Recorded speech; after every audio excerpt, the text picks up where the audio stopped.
Bismillahirrahmanirrahim. Wa qala al-musannifu rahimahullahu ta'ala wa nafa'ana bihi wa bi ulumihi bidaraini amin. Ngalajengkeun deui hanca kitab Udulujen sanaos orang menuju saum. Mudah-mudahan saum orang ditampi ku Allah Subhanahu wa ta'ala. Wa yanfiqa sareng kedah nganafkahan ieu caroge alaiha kanu janten bojona ala qadri wus'ihi sesuai kemampuan dirina ayataqatihi tegas namah kasanggupanana wa quwwatihi sareng sesuai kadar kekuatanana wa yastahmila sareng kedah nanggung sabar ieu caroge alaiha kanu janten istrina idza adathu di mamana ieu istri teh nganyerikeun atanapi milaraan ieu istri kanu janten carogena biaya spiro kalawan kasabaran ala iaza iha kana milaraanana atau ngajarikeunana ieu bojo anu janten carogena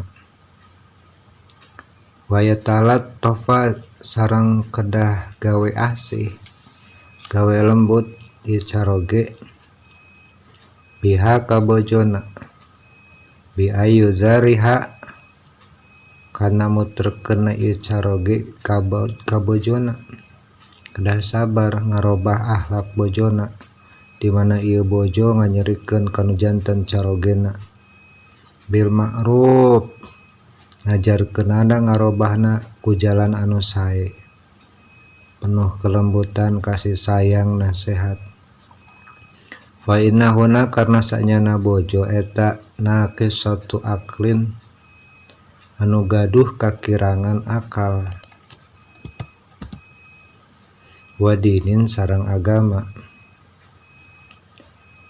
wa fil hadisi sareng eta tetep tina sapalina hadis Kangjeng Nabi laula lamun mah henteu anallah sanyana Allah Subhanahu wa ta'ala satara nutupan almar'ata ka istri bil haya'i ku sifat isin lakanat makatang toya istri teh la tusawi moal nyaruaan teu sabanding kafan kana sacanggeman min turabin tina taneuh.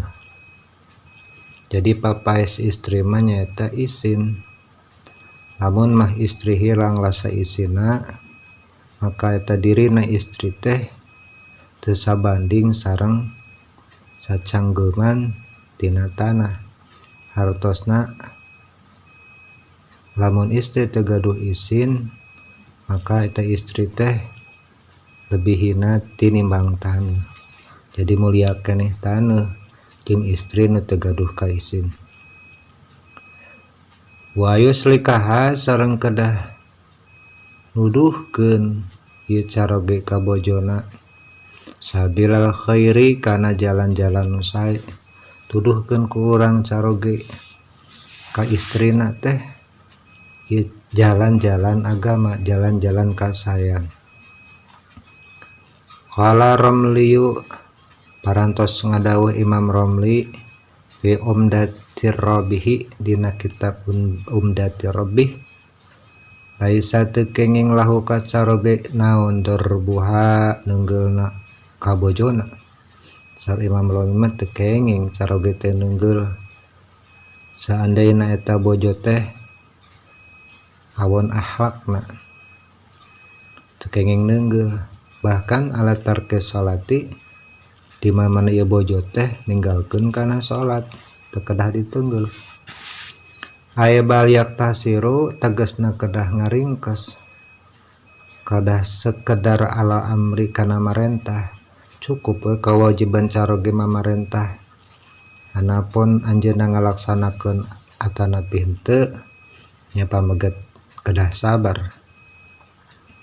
Kama saperti sakumaha keterangan qalahu anu parantos cemarios kana eta kerangan Utiyatu Syekh Utiyah wa ayu limaha sareng kedah ngawurukan anjeun salaki kacarogena makana perkara tegas nama ilmu kudu ngajarkeun salaki ka ilmu yah taju nu dibutuhkeun ieu perkara atau ilmu teh ilaihi kana eta ilmu bidini kana urusan agama kudu ngajarkeun salaki teh kabojona kana urusan agama.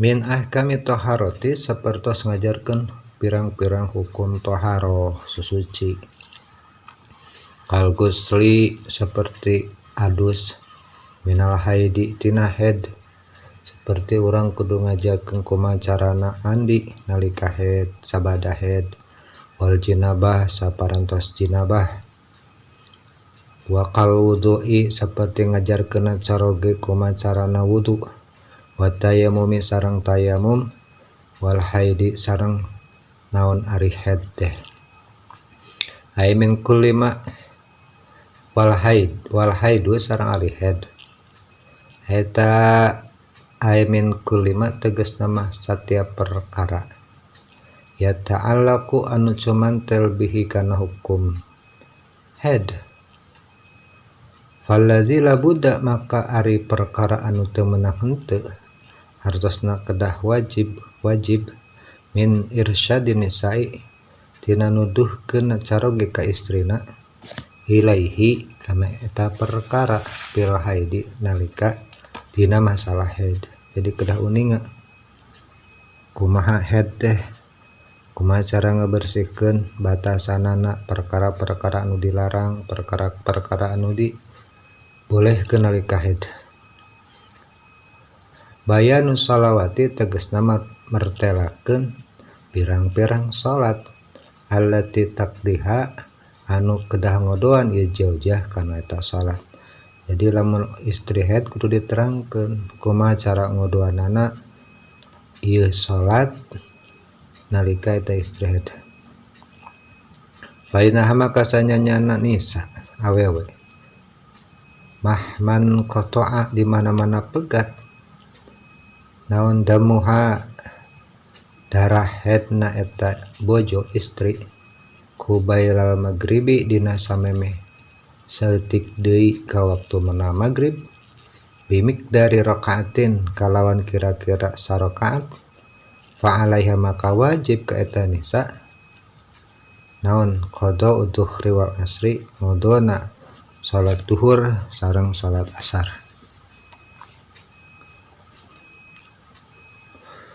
Wahidan qata asareng di mana pegat ieu haid qabaila subhi dina samemeh saeutik deui waktu subuh bimik dari rakaatin kalan sakira-kira sarakaat fa alaiha maka wajib ka eta istri naon qadaul maghribi wal isya ngodona salat maghrib sareng isya.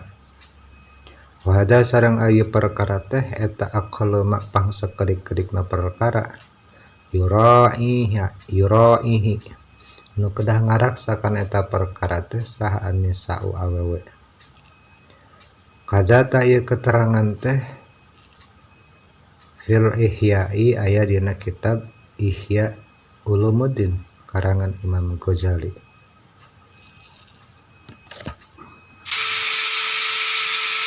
Wal ibadati sareng kedah ngajarkeun caroge ka istina kana pirang-pirang ibadah.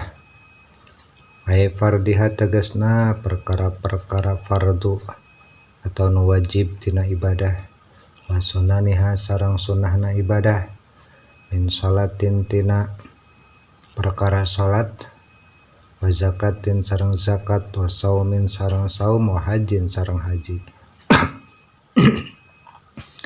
Fain kana maka lamun aya saha ar-rajul hiji lalaki qaiman anu bisa ngadegkeun ieu rajul atau ngalaksanakeun ieu rajul bitaqdimiha kana ngajarkeun ieu rajul kana ilmu ibadah kanu jadi carogena kanu jadi bojona maka palaisa maka tekenging kate tekedah laha ka eta istri naon al khuruju kaluar ti bumi di soalil ulama'i pikeun naroskeun perkara ibadah ka ulama.